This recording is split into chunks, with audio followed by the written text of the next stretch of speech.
हिंदुस्तान के अंदर जो पिछली सरकार थी उसने बहुत बड़ा एक षड्यंत्र रचा था। हिंदुस्तान के अंदर जितने भी संत हिंदुत्व का काम कर रहे थे उन सबको जेल में डालने का एक बहुत बड़ा षड्यंत्र था।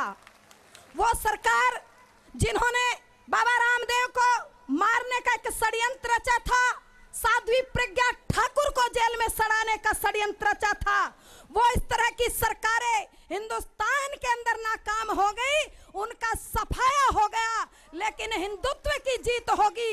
हिंदुस्तान के अंदर ऐसे संतों को कभी कोई ना धूमिल कर पाया है ना कोई कर पाएगा। देश गुलाम था तो मात्र हिंदुस्तान के अंदर 300 कत्लखाने थे। वारे भारतीयों, हिंदुस्तानियों, हम भगवान श्री कृष्ण की पूजा करते हैं, भगवान श्री कृष्ण को अपना आराध्य मानते हैं, भगवान श्री कृष्ण से प्रेरणा लेकर के हम धर्म और अधर्म की लड़ाई लड़ते हैं।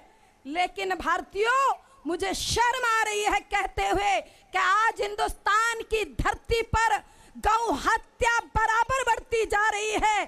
सबसे ज्यादा शर्म की बात है।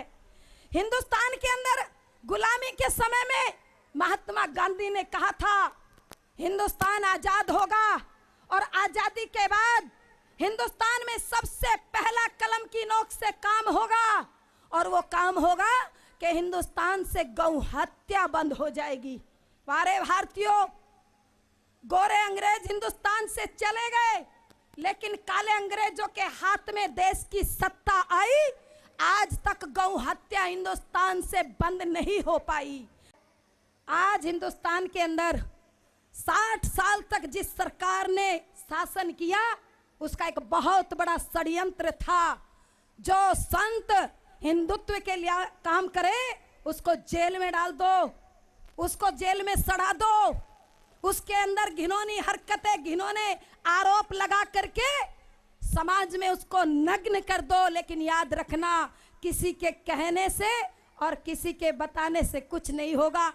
मेरे डॉक्टर साहब सुब्रमण्यम जी से बहुत अच्छे से बात हुई है। आने वाले कुछ ही दिनों में आप सबके बीच में निवेदन करना चाहती हूँ, बापूजी थोड़े ही दिन में आपके बीच में आने वाले हैं।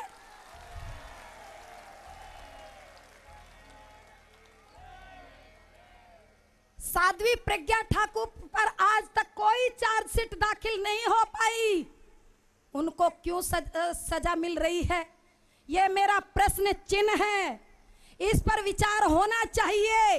आखिर उनको जेल में किस आधार पर रखा जा रहा है, जो कि आज तक साध्वी प्रज्ञा ठाकुर पर कोई आरोप सिद्ध नहीं हो पाया? आखिर क्यों उनको जेल में सड़ाया जा रहा है?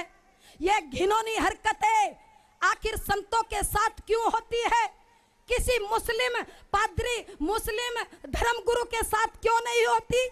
क्या उनके साथ में इस तरह के घिनौने वो कांड होते हैं? लेकिन किसी में हिम्मत नहीं कि उनको जेल में डाल दे।